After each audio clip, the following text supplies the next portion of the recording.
Vamos a leer en Génesis capítulo 22. Vamos a leer desde el versículo 12 al versículo 18. Esperamos a los hermanos, a todos allí. Génesis capítulo 22, versículo 12 al versículo 18.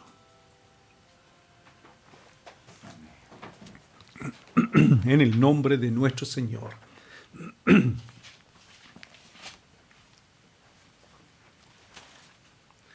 Génesis 22, versículos 12 al versículo 18.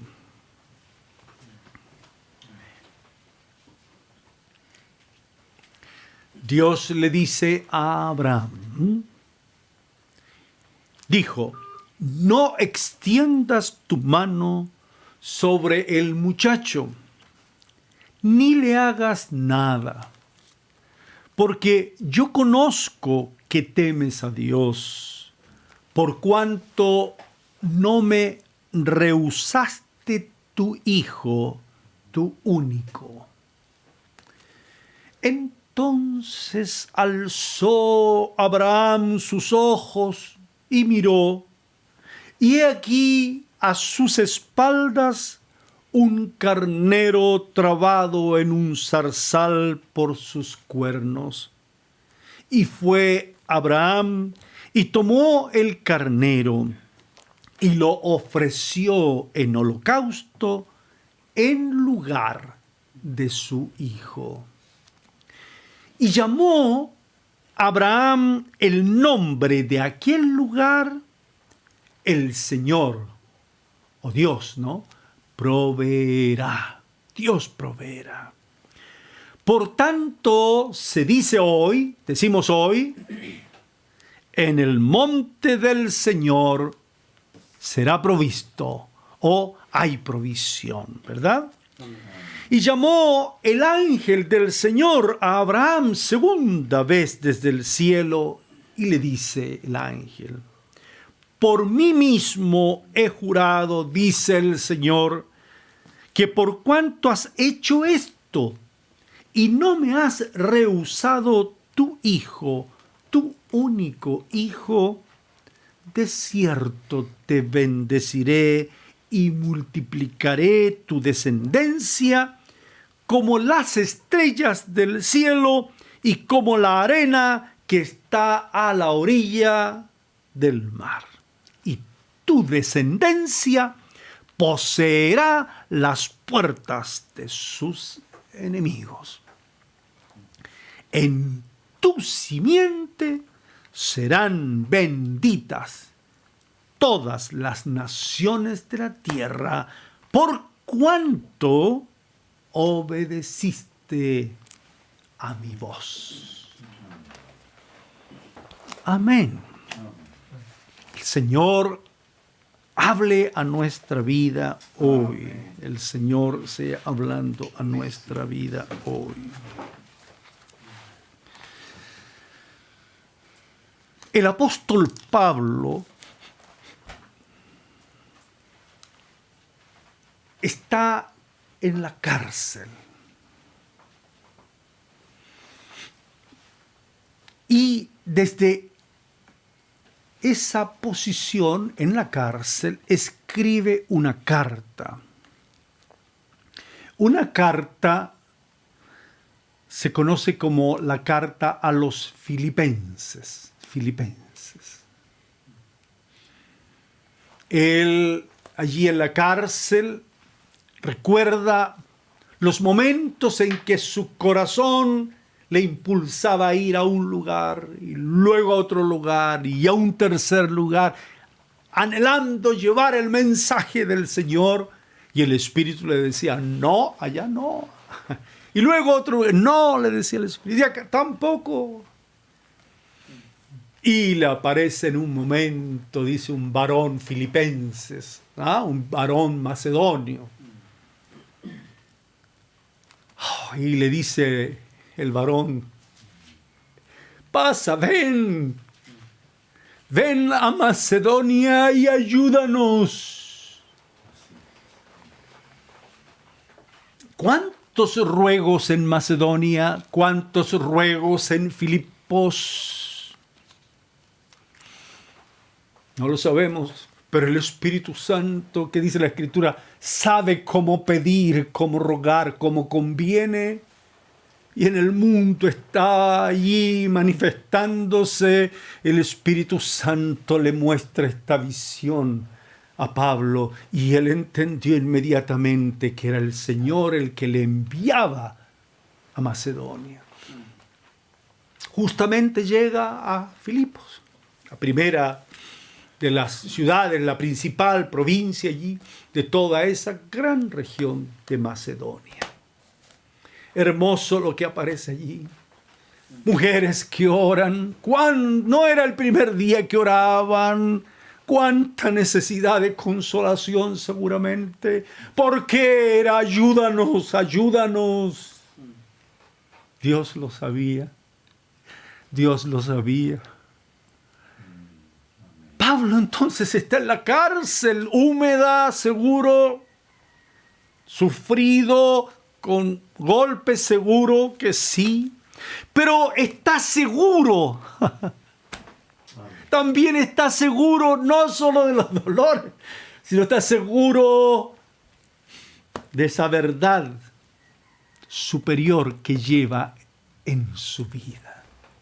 Sabía que Dios le había llamado, sabía que Dios le había enviado y sobre todo sabía quién era el que había abierto sus ojos, aleluya, y que había visto salvación. Sabía Pablo. Por eso Pablo podía estar, dice Pablo, persuadido, y escribía: yo estoy seguro, persuadido de que, así decía él, el que comenzó en la iglesia, en ustedes allí, amén, en los creyentes, la buena obra, el Señor la perfeccionará hasta ese día glorioso de Jesucristo, el día glorioso de su retorno.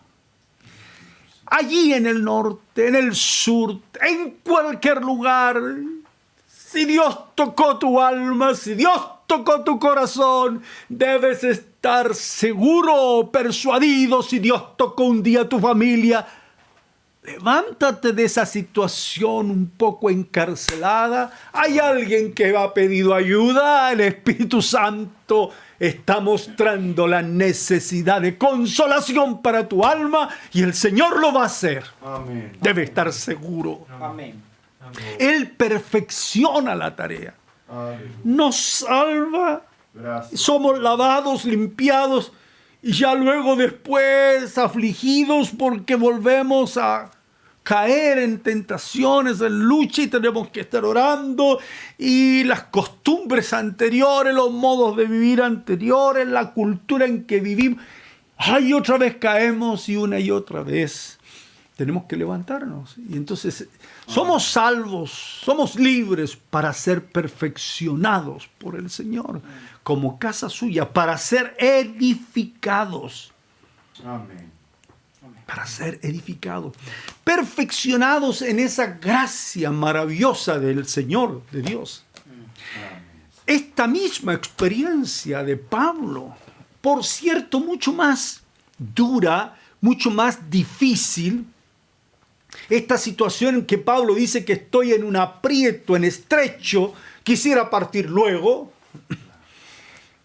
o quedarme por causa de la obra. Esta misma situación y mucho más antes que Pablo la vivió el Señor Jesucristo. Claro, pero él podía entender claramente las cosas de esta situación de estar en la carne, de estar viviendo en una condición como la que vive el hombre, ¿no? Sin pecado, pero luchando todos los días contra toda tentación, semejante a nosotros en todo. La Escritura dice que el Señor, cuando estaba en la carne, en nuestra carne, en esta condición, dice allí a los hebreos, el Cristo en los días, así dice, de su carne, cuando Él estaba en la carne, así dice, ¿no? Que ofreció ruegos y súplicas, así dice, con gran clamor y lágrimas, ayuda, ayuda, ayuda. ¿Has llorado en esta semana? ¿Hay lágrimas en tu corazón? Así dice el Señor. Ofreció ruegos, eran ofrenda ofrenda de humildad al Padre.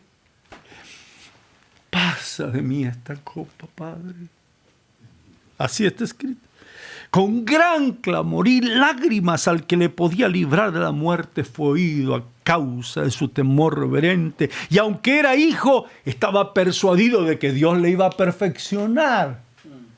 Fue por lo que padeció, aprendió a obedecer, como se dice de Abraham, y habiendo sido perfeccionado, estoy leyendo en Hebreos capítulo 5, versículo 9, vino a ser autor de eterna salvación para todos los que entramos en esta escuela de obediencia.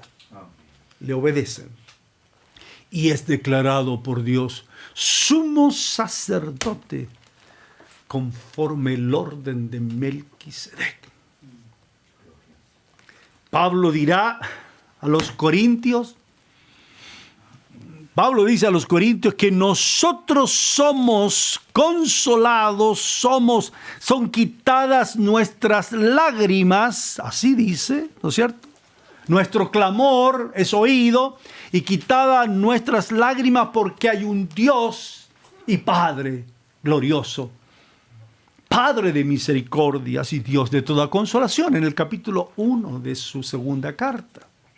Pero dice allí que, verso 5, capítulo 1, verso 5, dice, porque de la manera que abundan en nosotros las aflicciones de Cristo, en este camino de perfección, de crecimiento, así abunda también por el mismo Cristo, por la misma unción, abunda nuestra consolación. Hay que leerlo eso porque es un pasaje único en las Escrituras, en el modo en que está escrito y cómo se ordenan las cosas que aquí se dicen.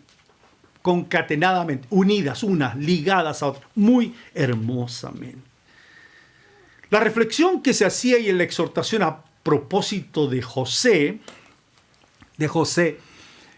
el levita de Chipre, que los apóstoles le ponen hijo de consolación, porque creo que es primera vez que se destaca allí. Creo que ven en este levita, ven lo que el Señor dijo. No van a estar huérfanos, vendré a vosotros. No, conviene que yo me vaya. Lo estrecho para el Señor era claro. Me voy porque necesitan que venga el Espíritu Santo. Está con vosotros ahora, pero estará en vosotros. Está en ti, está en tu mente, está en tu corazón, está en ti, hermano. Amén. Que no siento nada. No es la palabra correcta, está en ti. Amén. Nadie te va a arrebatar de la mano del Señor. Amén. Nadie te puede quitar el sello del Señor. Nadie. Bendito. Salvo tú mismo, y el Señor nos libre. Entonces vieron en este José una manifestación de lo que el Señor dijo de la consolación. Ahí estaba. Por eso Jesús es el primer Bernabé, por decir así, ¿no? En el sentido de este Hijo glorioso de Dios que vino a este mundo para salvarnos, para ser consolado. En la consolación con que Cristo, ¿no?, nos consuela. Claro que sí. Pídeme, le dijo el Señor, el Padre, te daré por herencia las naciones, como posesión tuya los confines de la tierra. Pero es un pedir no para amontonar riquezas. Es de salvación, es de liberación, es de consolación. Amén. De tal manera nos ha amado el Señor, ¿verdad? De tal manera nos ha amado. Su unción está sobre nosotros y entonces de esta manera va operando en nosotros esta perfección. Por eso Pablo podía estar allí en la cárcel, persuadido, seguro. La visión todavía estaba en su alma. Y el Espíritu Santo ayudando para sacar adelante todas estas tareas. Allí dice a los filipenses, En el capítulo 2, Pablo dice: por tanto, si hay alguna consolación en Cristo, si algún consuelo de amor en Cristo, si alguna comunión del Espíritu en Cristo, si algún afecto entrañable, si alguna misericordia en esa unción de Dios. Amén. Eso es lo que hizo Bernabé. En él había una consolación en Cristo, había un afecto entrañable en Cristo. Completad mi gozo, como dijo el Señor, un gozo cumplido. Pero hay que sentir esto mismo como familia de la fe. Si alguno piensa, dice, pero es que yo, como se nos decía en la palabra, ¿no? Yo necesito, mi familia necesita, mis hijos necesitan. O como se nos decía al momento de orar, es un paso grande, hermoso, de crecimiento, de saber, de estar en paz, de haber sido consolados, ya, no buscar más. El saber que cuando uno deja de orar por uno primero y entonces se dispone para orar por los demás o piensa en los otros primero. Esto lo dice aquí a los filipenses con el ejemplo de Timoteo y de Epafrodito, ¿no? Entonces es algo que nosotros debiéramos entender como familia de la fe. Somos salvos no tanto individualmente porque alguien nos habló. No, yo leí un versículo, alguien lo escribió. No, alguien, a Dios usó a alguien. ¿Cuántos de ustedes se recuerdan? Porque el Señor se acuerda y no es injusto para olvidarse, dice. ¿Cuántos de ustedes se acuerdan de haber ido a visitar a alguna hermana, algún hermano en su dolor, en su enfermedad? ¿Se acuerda?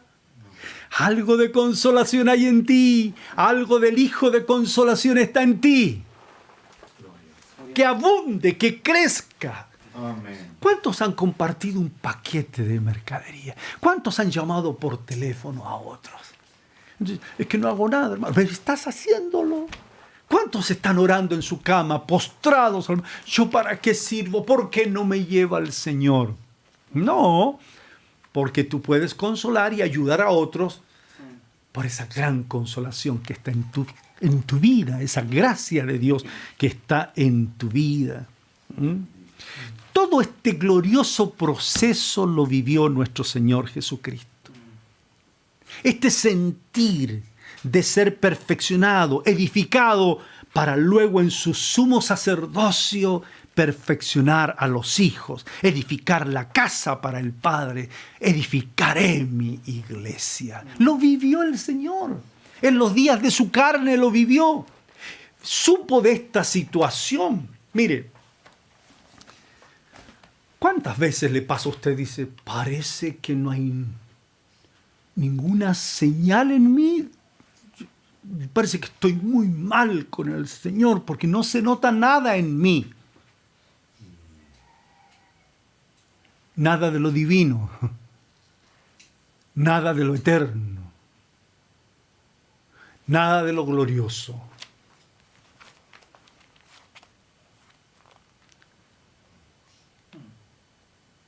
No es así.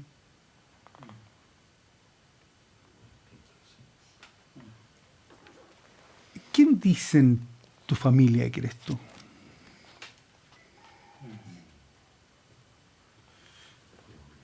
Vamos, mire lo que dice la Escritura. En los días de su carne Jesús preguntó eso. ¿Quiénes somos realmente? ¿Qué sentir hay en nosotros?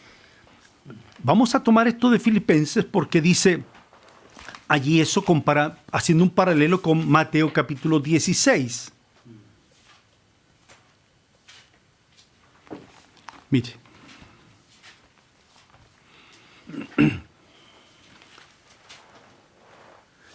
En Filipenses dice que debe haber en nosotros un sentir. El sentir de Cristo. Así dice. Haya pues en vosotros este sentir que hubo también en Cristo Jesús. ¿Por qué? Porque ninguno debe mirar por lo suyo propio, sino cada cual también por lo de los otros.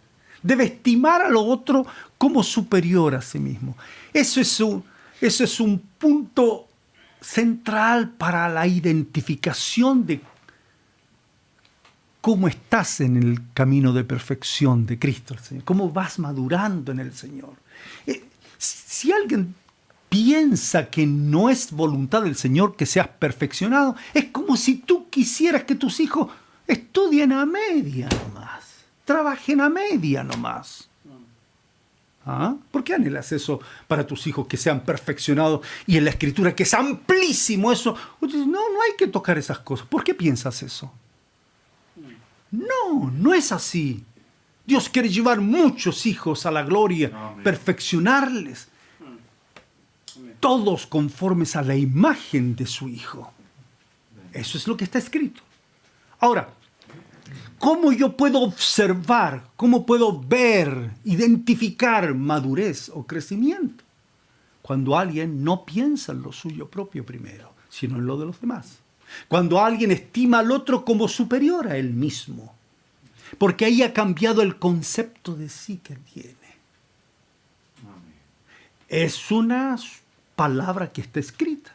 Entonces dice, haya pues en vosotros este sentir que hubo también en Cristo Jesús, el cual siendo en forma de Dios, no estimó el ser igual a Dios como cosa que aferrarse, sino que se despojó a sí mismo y tomando forma de siervo, hecho semejante a los hombres. Hasta allí podríamos decir, desde la eternidad, conocidos en Cristo desde la eternidad, desde todo el tiempo en que el Señor estaba tratando con el hombre. Incluso en aquello cuando dice, heme aquí, envíame a mí. Ahí está el Señor con el sentir en el corazón.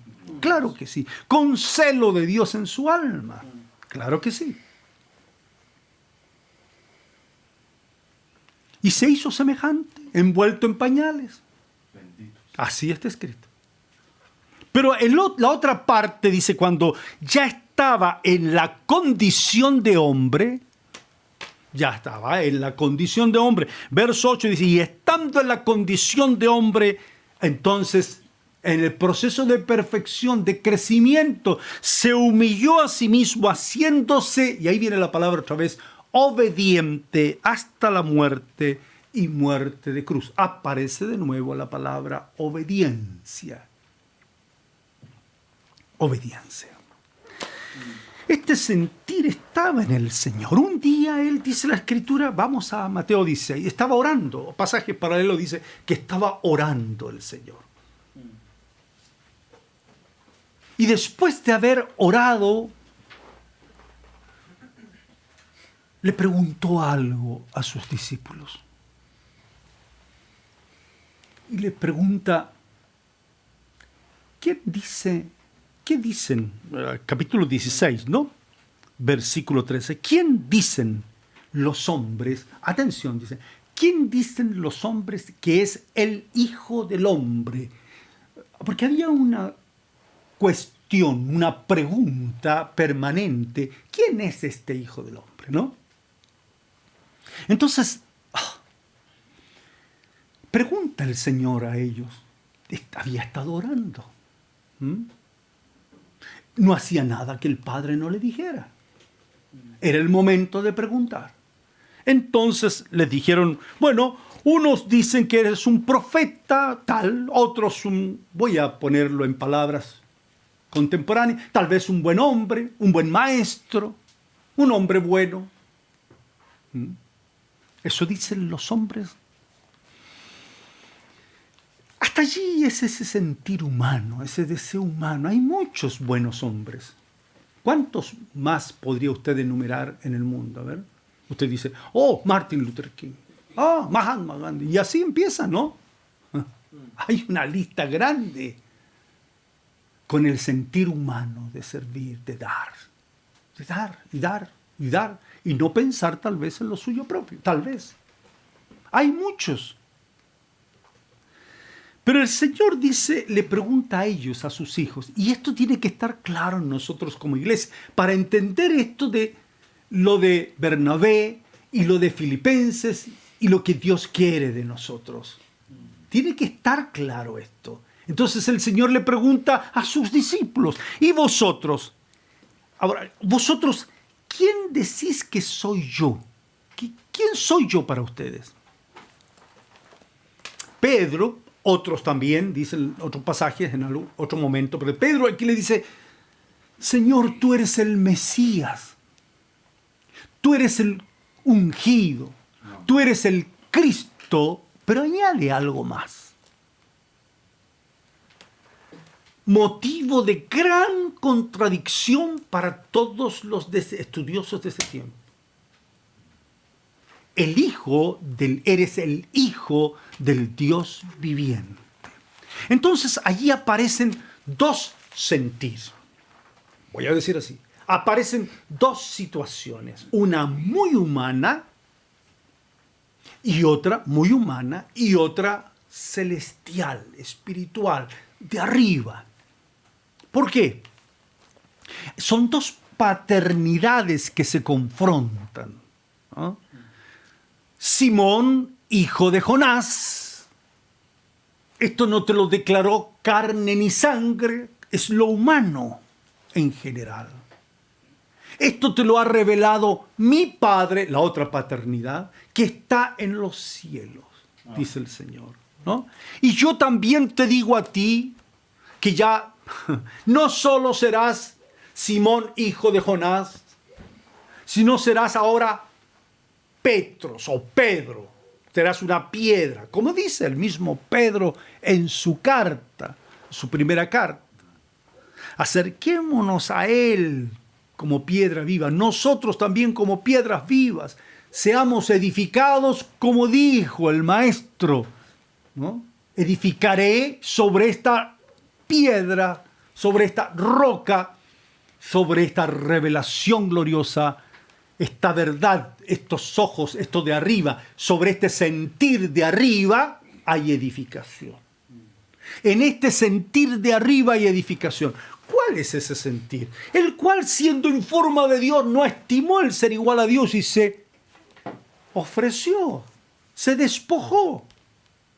Pero además, estando en la condición de hombre, a lo cual nos llama el Señor, que estando en esta condición débil, humana, Él pone su espíritu en nosotros, pone su sentir en nosotros, lo provoca. Él pone ese querer, Él pone ese hacer en su llamamiento, en su propósito. Edificaré. La palabra allí es casa. Yo voy a formar mi casa, voy a hacer mi familia. Mi familia estará formada desde este sentir, desde esta condición. Dice la Escritura allí mismo en el capítulo 16, verso 21, y en los pasajes paralelos usted lo puede ver, que desde ese mismo momento el Señor empezó a hablar de su partida, de que debía ir a Jerusalén y que debía morir y que al tercer día resucitar.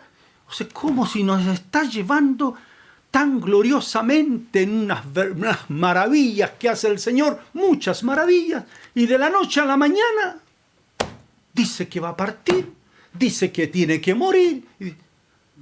Yo no veo esto, yo no siento que debe ser así. Y entonces aparece algo clarísimo que aparece en todos nosotros. Dice que el mismo Pedro, en el cual estuvo el sentir, la revelación del Hijo bendito de Dios, dice, le habla y le dice, le reconviene además. ¿Cómo se te ocurre, Señor? ¿Cómo se te puede ocurrir? Claro, él estaba henchido, lleno de lo que se le había dicho, pero él lo transforma y esto es algo maligno, no es bueno. Que nada malo te acontezca, ¿no? Además, ten compasión de ti. En ninguna manera esto te acontece. A ver, mire, dice, en ninguna manera, por ninguna causa. Y la salvación. Y todo lo que hemos hablado. Entonces el Señor se vuelve a Pedro y le dice, quítate de delante de mí, Satanás. Y le dice, me eres un tropiezo porque no pones la mira en las cosas de Dios, en el sentir de Dios, en el querer de Dios, sino en las de los hombres. Y ahí le dice el Señor, si alguno quiere venir en pos de mí, niéguese a sí mismo, tome su cruz, sígame, vamos, dé su vida. El que quiere salvar la vida la pierde. El que pierde aparentemente la vida por causa de mí la gana. Es camino de perfección. Es camino de crecimiento. Ese sentir que hubo en Cristo Jesús el Señor. Hermano, desde el momento en que usted sabe que Jesús es el Cristo, el Hijo del Dios viviente, hermano amado, el momento que usted es sellado, va a estar en una lucha continua. La carne no quiere que usted padezca. La carne no quiere que usted se dé por el Señor. La carne no quiere que usted rinda toda su vida al Señor. No va a querer. Pero eso es porque alguien sopla a la carne, ¿no? Otro espíritu, otro querer, otro sentir, que no es el sentir del Señor. Veámoslo allí en Génesis, que es el pasaje que leímos al principio. Génesis 22. Acuérdese que estamos también entendiendo acerca de cómo somos consolados a propósito, ¿no? De que este camino, una vez que el sentir del Señor de darnos, nos entregamos y uno dice, pierdo todo. No, dice, fue oído a causa de su temor reverente. Y cuando uno se entrega a Dios el Padre, es oído. Y es levantado de entre los muertos. El poder de su resurrección actúa en todo aquel que en debilidad viene al Señor por cualquier circunstancia que esté pasando. Nunca lo va a dejar el Señor. No te dejaré, no te desampararé, dice el Señor. Amén. Él va a estar contigo, siempre estaré contigo, todos los días hasta el fin del mundo. Amén. En el capítulo 22, Dios le dice a Abraham, dame a tu hijo amado, tu único hijo, ofrécemelo en holocausto. Es lo que aparece en el capítulo 5 de Efesios. Cómo debemos aprender a amar. Cómo nosotros debemos imitar. Así como Cristo nos amó y se entregó a sí mismo por nosotros. Es como eso. Ofrece a tu hijo en holocausto. ¿Dónde está el cordero?, le dice el niño cargando la leña, Isaac. No sé si ya todavía estaba con risa en su corazón. No lo sé. Isaac significa el que ríe, el que se goza, el que está en el gozo, porque el Espíritu está en él. Eso significa, porque es el Hijo del Espíritu, dice la Escritura, ¿no? Risa. No sé si iba con la risa común o en el fondo del corazón la respuesta de su padre volvió a encender esa risa espiritual cuando le dice, el Señor se proveerá de cordero, le dice Dios, Abraham, porque por fe lo hizo, dice. Amén. Aunque el alma estaba llorando, quebrantado, porque entregaba por amor al Padre a su único hijo. Pero él sabía que era poderoso Dios para hacer abundantemente todas las cosas, así como hay aflicciones, abundará la consolación de Dios para tu vida. Amén. El Señor se proveerá de cordero. La respuesta a eso la dijo el Bautista cuando vio a Jesús que se acercaba.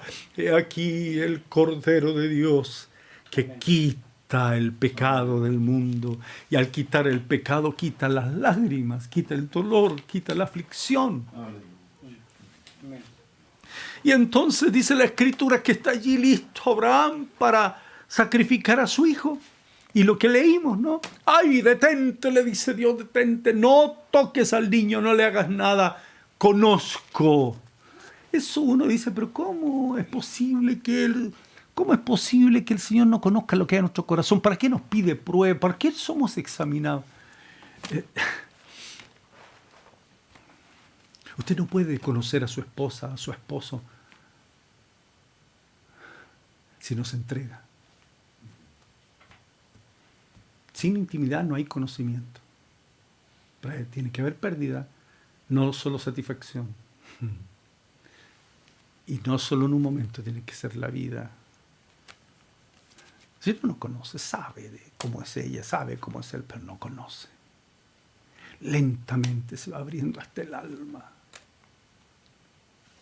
para llegar a conocer a quien realmente se ama. Conozco. Así le dice el Señor, conozco que temes al Señor. No me rehusaste tu Hijo, tu único. Ahí está. ¿Hasta qué punto nosotros amamos al Señor? ¿Le rehusaríamos algo al Señor? Esto para Abraham humanamente era ya no tener más vida en lo humano, ya no tener más familia en lo humano, si su hijo era sacrificado verdaderamente. En sentido, dice la Escritura, figurado es así. Ya no es más su familia, ya no es más mi hijo. Abraham tuvo otros hijos con Cetura, con otra mujer. Pero un hijo lleno de dones, lleno de gracia, con el propósito del Señor, se tiene solamente bajo la unción, bajo la gracia del Señor Jesucristo. Ora por tus hijos, aunque sean de 50 años. ¿Perdió todo? El que pierde su vida la gana. ¿Perdió todo? Dios le responde. Entonces dice que Abraham alzó sus ojos y de a su espalda y mira. Y había, dice la Escritura, dice un carnero, así dice, ¿no? Trabado en un zarzal por sus cuernos. Los cuernos del carnero son símbolo de dominio, son símbolo de que es el dueño de la manada, del grupo. Es el que todo lo puede y golpea con ello al contrincante, aleja a los enemigos. Es su progenie, todo. Pero este carnero estaba con los cuernos trabados en un zarzal.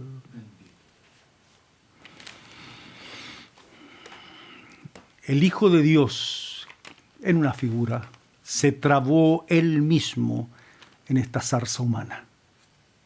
Todo su poder, puso sus cuernos, por decir así, puso su poder, puso todo. Y él se trabó allí, en esta condición humana, para ofrecerse por nosotros y consolar nuestra vida. No sabes que tengo poder para darte la vida o para quitártela. Y el Señor con los cuernos tomados allí, por decir así, o perdón, decir, con su dominio sujeto ahí, sujeto. Ningún poder tendrías sobre mí si no te fuere dado de arriba. El que está arriba, en su consejo, en su voluntad, te permite que me tomes así. Yo podría pedir a mi Padre 12 legiones de ángeles, esto se acabaría aquí mismo. Pero sería pensar en Él mismo. Pero pensó en ti en ese momento. Debes alzar tus ojos y mirar hacia arriba. Debes mirar a lo alto hacia arriba. Debes saber en revelación que en ese lugar hay provisión de Dios para ti, para consolarte, para sacarte de la situación que estás viviendo. El Señor proveerá para ti, para tu casa, cualquiera sea la situación, particularmente en el alma, en el monte de revelación, en el monte de triunfo, en el monte de resurrección. Dios jura por sí mismo. Allí jura por sí mismo y Dios dice que te bendice Él en Cristo, en quien somos multiplicados como familia, como hijos de resurrección. Te bendeciré con abundancia, te multiplicaré grandemente. Así hay provisión en Cristo el Señor, en el monte glorioso. Aleluya. de esa resurrección de Cristo. En tu simiente serán benditas todas las familias de la tierra. Amén. Un hombre chiquitito, dice la Escritura, chiquito, vio a Jesús, su alma estaba cargada, había mucha plata en su casa, tenía todo, pero no tenía liberación, no tenía paz en su alma. Subió a un sicómoro y Jesús pasó por ahí, lo ve y le dice, y lo mira hacia arriba, y le dice: Zaqueo, bájate, hoy me es necesario posar en tu casa. Y Zaqueo, chiquito, corre. Tal vez muchos se burlaban, tal vez muchos juzgaron a este hombre por lo que hacía. Y cuando está allí, no para y no para ya de sentir su alma, y tengo que entregarlo todo. Y dice: Señor, yo me arrepiento, por decir así, de todo. Si en algo he dañado, yo en un 4 veces lo devuelvo. No, si yo defraudé a alguien, yo lo entrego. Ahí empezó él a decir: todo esto malo hecho, porque estaba el Señor con él en la mesa. Amén. Y el Señor lo consuela y le dice: eres hijo de Abraham también. Amén. La bendición llegó a tu casa. Aleluya. Al Señor le es necesario estar contigo para consolarte. Sí. Súbete a un arbolito por ahí si eres chiquitito. Pero te ama el Señor. Amén. Quiere consolarte. Quiere llenar tu alma y tu casa de salvación. Quiere curar tus heridas. Ya no eres extranjero ni advenedizo. Amén. Eres un miembro de la familia del Señor. Amén. Cierra tus ojos. Que haya bendición allí en tu alma primeramente. Tu alma herida sea sanada de nuevo. Sea vendada tu herida. Se ha quitado ese foco de tinieblas que hay, el Señor lo quita. Si tú dices: pero está aquí en mi mente, en mi cabeza, deja, el Señor lo va a hacer. Aférrate a los pies del Señor. En este proceso de perfección, el Señor lo va a hacer, lo va a hacer. Afírmate en el Señor en este día. No te va a dejar, no te va a dejar. Va a consolar tu corazón. El de tu esposa, el de tus hijos, el de tu papá, de tu mamá. Levanta tu mano para orar a donde estés. Padre, en el nombre que es sobre todo nombre, en el nombre del testigo fiel y verdadero de Jesucristo, que llama a la puerta y quiere cenar con nosotros. Oh Padre, en el nombre del Señor, pon colirio en nuestros ojos para que podamos ver que hay provisión. Bendice la casa de tus hijos, bendice los niños en esta gracia, bendice a los adultos. Oh Señor, tú estás sanando, sanando el alma y sanando el cuerpo. Tú estás curando heridas, estás sanando relaciones entre los hermanos, entre las familias.